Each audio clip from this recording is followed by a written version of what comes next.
हौसलों की आंधियां इतनी तेज होनी चाहिए कि किस्मत का सिक्का पूरी तरह पलट जाए। नमस्कार, मैं हूं कोमल और हाजिर हूं आजादी के अमृत महोत्सव पर इनसाइटर लाइव की स्पेशल सीरीज 75 साल की 75 कहानियों के साथ। आज बात होगी साल 1974 में हुए परमाणु परीक्षण की।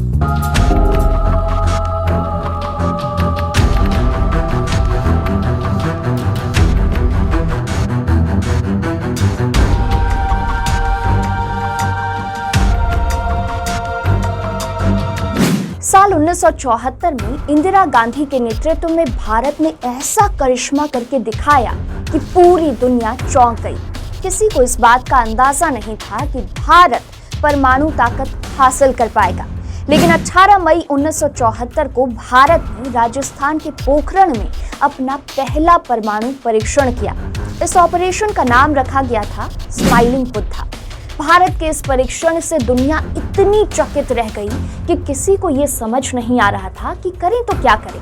आखिरकार आनन फानन में कुछ देशों ने मिलकर MSG की शुरुआत की।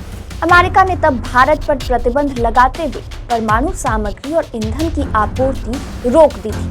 उस समय अमेरिका पूरी तरह से पाकिस्तान के साथ खड़ा था। बांग्लादेश के रूप में आधा हिस्सा पाक के पास से निकल जाने के बाद पाकिस्तान बुरी तरह से भारत से खिंचा हुआ था।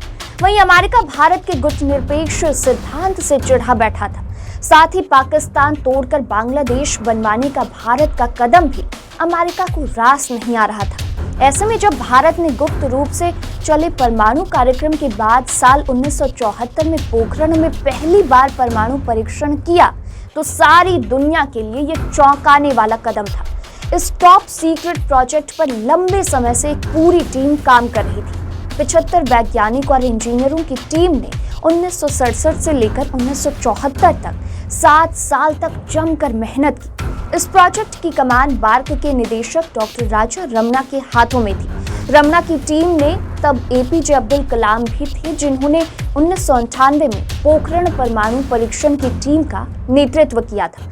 इस परीक्षण के दौरान इंदिरा गांधी उस जगह पर भी गई थी जहां ये परीक्षण हुआ था। साल 1972 में भाभा एटॉमिक रिसर्च सेंटर का दौरा करते हुए तत्कालीन प्रधानमंत्री इंदिरा गांधी ने वहां के वैज्ञानिकों को परमाणु परीक्षण के लिए संयंत्र बनाने की इजाजत दी थी, लेकिन गांधी की ये इजाजत मौखिक थी। परीक्षण के दिन से पहले तक इस पूरे ऑपरेशन को गोपनीय रखा गया था। यहाँ तक कि अमेरिका को भी इसकी कोई जानकारी नहीं लग पाई। नाराज अमेरिका ने परमाणु सामग्री और ईंधन के साथ कई तरह के और प्रतिबंध लगा दिए थे। संकट की इस घड़ी में तब सोवियत रूस ने भारत का साथ दिया था। 18 मई के दिन परमाणु टेस्ट के लिए सारी तैयारियां पूरी हो चुकी थी। 18 मई की सुबह पोखरण के रेगिस्तान में गर्मी कुछ ज्यादा ही थी। विस्फोट पर नजर रखने के लिए मचान को 5 किलोमीटर दूर लगाया गया था। इसी मचान से सभी बड़े सैन्य अधिकारी और वैज्ञानिक नजर रखे हुए थे। वहां पर होमी सेठना, राजा रमन्ना, तत्कालीन थल सेनाध्यक्ष जनरल बेवुर, DRDO के तत्कालीन अध्यक्ष BD नाग चौधरी, टीम के उपनेता PK अयंगर और लेफ्टिनेंट कर्नल PP सभरवाल मौजूद थे। श्रीनिवासन और इलेक्ट्रॉनिक डिटोनेशन टीम के प्रमुख प्रणव दस्तीदार कंट्रोल रूम के अंदर थे। परीक्षण के लिए सुबह 8 बजे का समय निर्धारित किया गया था। आखिरी जांच के लिए वैज्ञानिक वीरेंद्र सेठी को परीक्षण वाली जगह पर भेजना तय हुआ। जांच के बाद परीक्षण स्थल पर जीप स्टार्ट होने का नाम ही नहीं ले रही थी। विस्फोट का समय सुबह 8 बजे तय किया गया था। वक्त निकल रहा था। आखिरकार सेठी 2 किलोमीटर दूर कंट्रोल रूम तक पैदल चलकर पहुंचे थे। इस पूरे घटनाक्रम के चलते परीक्षण का समय 5 मिनट बढ़ा दिया गया। सेठना ने वहां मौजूद थल सेनाध्यक्ष जनरल बेवुर से पूछा कि जीप का क्या होगा, जो परीक्षण स्थल के बिल्कुल पास खड़ी थी। जनरल बेवुर का जवाब था, oh, you can blow the damn thing up. ऐसा करने की नौबत नहीं आई, क्योंकि इस बीच भारतीय सेना के जवान एक जीप लेकर वहां पहुंच गए और खराब जीप को टोकर सुरक्षित जगह पर ले गया। लेकिन इस चक्कर में परीक्षण का समय 5 मिनट और बढ़ा दिया गया। अंततः मचान के पास मौजूद लाउडस्पीकर से उल्टी गिनती शुरू हुई। सेठना और रमन्ना ने ट्रिगर दबाने का गौरव प्रणव दस्तीदार को दिया। जैसे ही 5 की गिनती हुई, प्रणव ने हाई वोल्टेज स्विच को ऑन किया। दस्तेदार के पैरों से जमीन निकल गई जब उन्होंने अपनी बाईं तरफ लगे इलेक्ट्रॉनिक मीटर को देखा। मीटर दिखा रहा था कि निर्धारित मात्रा का सिर्फ 10% वोल्टेज ही परमाणु डिवाइस तक पहुंच पा रहा था। उनके सहायकों ने भी ये देखा। वो घबराहट में चिल्लाए, shall we stop, shall we stop.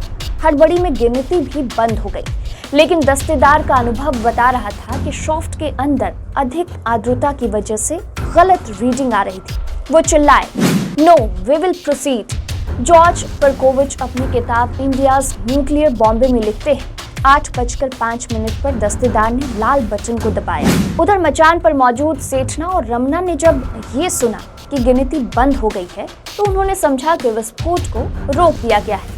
Ramna years of pilgrimage में लिखते हैं कि उनके साथी वेंकटेशन ने, जो इस दौरान लगातार विष्णु सहस्रनाम का पाठ कर रहे थे, अपना जाप रोक दिया था।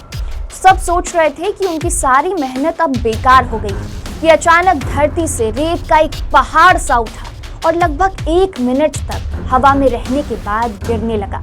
सभी ने महसूस किया मानो एक जबरदस्त भूचाल आया हो। सेठना को भी लगा कि धरती बुरी तरह से हिल रही है, लेकिन उन्होंने सोचा कि विस्फोट की आवाज क्यों नहीं आ रही, या उन्हें ही सुनाई नहीं पड़ रहा।